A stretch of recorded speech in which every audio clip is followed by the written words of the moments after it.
Gratidão a vocês que nos acompanham em todas as nossas iniciativas. Nós somos a Amazônia Travel TV e nós estamos mais uma vez no programa Pelas Ruas de Manaus. E hoje nós estamos aqui na Praça do Congresso, em frente à Avenida Eduardo Ribeiro.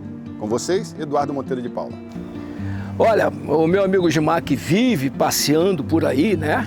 Finalmente chegou por cá. Mentira, já, o Gilmar está trabalhando. E no último programa eu falei na Henrique Martins. E na Henrique Martins eu falei sobre as livrarias. Aliás, está um buraco horrível lá, né? E os nossos telespectadores mandam a informação dizendo: Dudu, não esquece o nome da livraria. Então, é da família Gavinho, da família Brito e da família Barata. Esses eram os mais importantes. Outra coisa, a Citec, que foi a primeira empresa amazonense a criar caixa de som na Zona Franca de Manaus. E essa empresa era administrada pelo meu pai, meus irmãos e eu, e um primo meu, que era o técnico que veio de São Paulo. Então, as primeiras caixas de sons fabricadas na Zona Franca de Manaus foram feitas pela minha família.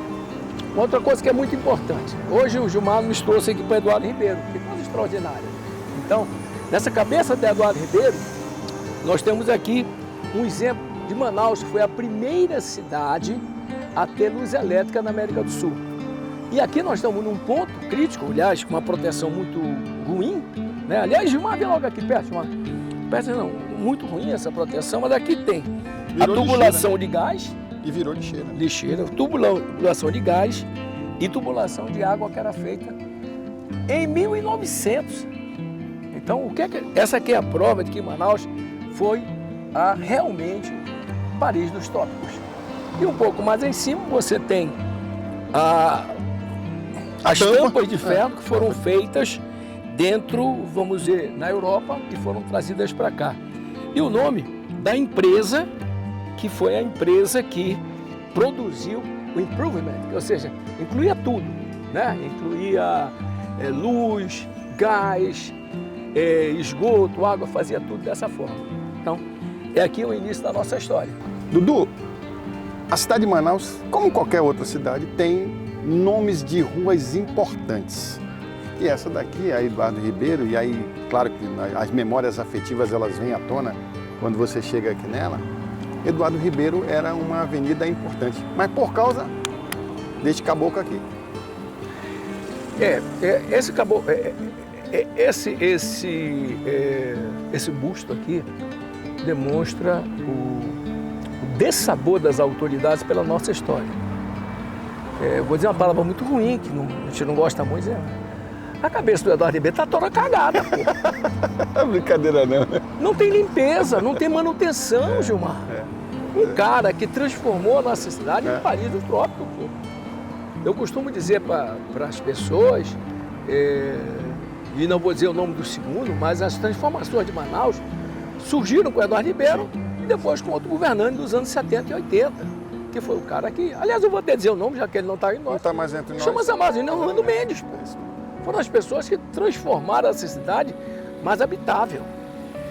Dudu, tô com raiva? Não, eu tô triste de saber que com toda essa história a gente acaba não fazendo muita coisa. Vamos lá, nós estamos aonde? Estamos aqui na praça. Chamada Praça do Congresso. Que o primeiro nome foi Antônio Bittencourt. Nos anos 40 foi comemorado, nos anos 38, 40, foi comemorado 40 anos do bispado no Amazonas. Então houve um congresso, eu acho que o nome é da diocese, uma coisa assim, aqui, e transformaram esse nome popular de a Praça do Congresso. Naquele tempo, Gilmar, ainda é assim, mas naquele tempo, a Eduardo Ribeiro, você subia por essas pistas que estão aqui. Sim. E dava a volta e também descia. Eduardo Ribeiro era ida e vinda. Ida e vinda. Muito pouco. Hoje em dia, pelos cálculos que eu vi do IBGE, nós já devemos ter 25% da população já tem carro. Então você faz a conta aí, 2,5 milhões. Pelo amor de Deus, é uma loucura. É uma loucura. Manaus então não para você mais. tem 300 mil carros rodando. Aliás, Manaus não anda mais. Eu quero, vou te cortar, mas o Jacó acabou de mostrar a imagem do Ideal Clube. Continua sendo, né, um clube extremamente importante para a nossa cidade, porque a sociedade melhorada, abastada do Amazonas se encontrava aqui como se encontrava no Luso. E aí nós estamos vendo como está a fachada do Ideal. É um descaso, é aquilo que você falou. Eu estou chateado? Não, estou triste. É um dissabor você ver a nossa cidade sem preservar as suas memórias. Tivemos uma época maravilhosa, uma pessoa que lamentavelmente alguns contestaram, o Roberto dos Santos Pereira Braga, foi o cara que mais se preocupou pela nossa terra. E o Roberto salvou o Ideal da ruína, mas é preciso que as autoridades que vieram na continuidade entendam que não basta recuperar, eu tenho que fazer a manutenção.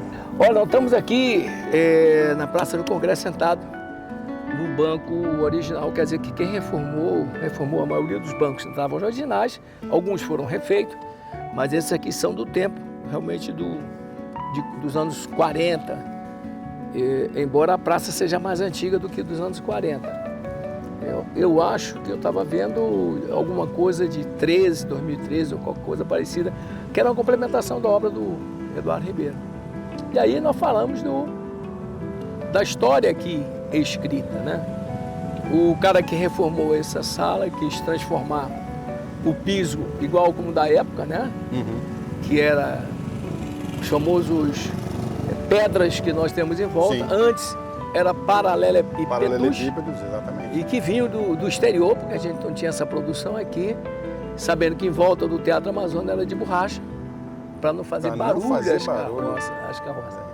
Então, Gilmar, os postes daqui são, na sua verdade, todos os originais. Não foram destruídos nem não roubados. Foram adequados, adaptados para o novo sistema. Inclusive, alguns deles têm até a marca de onde eles foram produzidos. Mas esses são postes do sistema original da praça. Original da praça. Então, a gente pode caminhar um pouco mais para lá. O que nós temos que destacar, Dudu, que Manaus ela tem muitas praças importantes, mas que tem uma subutilização. Em decorrência de vários problemas, dentre eles a marginalidade. Ainda há pouco nós chegamos aqui, tinha ainda está em volta. Um dependente químico. Temos algum em volta. E as praças são sujas, lamentavelmente. Era para ser algo diferente, arborizado, bonito, iluminado, onde as pessoas pudessem realmente usufruir das maravilhas da nossa cidade. E também nós tivemos um boom de desenvolvimento socioeconômico durante a criação da Zona Franca de Manaus. Então, nós mesmos somos vítimas disso. Sim. Nós morávamos bem próximo do centro e agora moramos longe. A família nossa foi desassociada da história da vizinhança. Então, isso aqui era a praça que centralizava tudo. Eduardo Ribeiro acontecia tudo. Aqui era desfile de carnaval, tudo. 7 de setembro, Dia das Pastorinhas. Peladão era aqui também. Tudo se realizava aqui. E aí o que aconteceu? A praça passou a ser abrigo de desabrigados. Desabrigados. Por quê? Nem nós ocupamos, ninguém ocupa. Nem o poder público cuida. Houve uma época que nós tínhamos ainda na tecnologia das bancas de revista, em que todo mundo... Agora ninguém usa mais banca de revista. Aliás, tem uma ali. Sim, mas outra aqui. É apenas para estar aí. É subutilizada, são 3, mas são subutilizadas também. É importante que a gente possa, inclusive, eu falei com o Gilmar, ou falei com o Jacó, ele tem uma foto da época que a praça não era nada, não tinha nada. Tinha o início da construção do EA, que é aquilo que nós falamos, o EA, a proposta do EA era para ser o Palácio do Governo, aí que você tinha um eixo central, Palácio do Governo, teatro, jurídico, porto, então era um eixo central. E com a morte e o desaparecimento do Eduardo Ribeiro e o esquecimento da imagem dele, houve grandes mudanças. E essas mudanças, uma delas passou a ser aqui o IEA, Instituto de Educação da que era uma instituição que existia no centro de Manaus. Escola normal, né? Formava professores. O governo, preocupado com o crescimento da cidade e a falta de professores na época para substituir, para ensinar as pessoas, foi criado esse curso de normalistas. Dona Glória estudou aqui. Vamos mandar, Dudu? Vamos mandar. E na época nós tínhamos um preconceito. Mulher é professora. Aí muda a história daqui a pouco.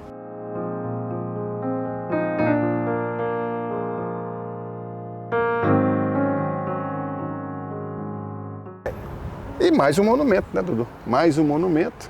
Como você falou ainda há pouco ali na cabeça do Eduardo Ribeiro lascado. Coitadinho. Aqui também tá. Tá tudo... E olha só, e é um monumento importante com as suas informações relacionadas à história do Amazonas. Esse monumento, quando foi criado e fez referência aos primeiros que aqui chegaram, porque junto com as pessoas que descobriram o mundo de uma forma geral, a igreja tinha uma grande influência em tudo. Então, aonde ia, a igreja ia junto. Sim. Alguns conceitos que hoje já não prevalecem mais, mas na época, quem não acreditava em Cristo era banido, demônio. era banido. Então, tinha seu sofrimento. Então, aí tem uma referência a Orellana, porque ele que trouxe para aqui. E aqui comemorava, na época que esse monumento foi construído, os 40 anos do bispado no Amazonas. Então, essa é a razão específica desse monumento. E atrás, nós já até falamos, falar por falar, onde era seria o Palácio do Governo. Palácio do Governo, hoje é o Instituto de Educação do Educação. Amazonas. Vamos seguir. Vamos lá, vamos passar na outra praça?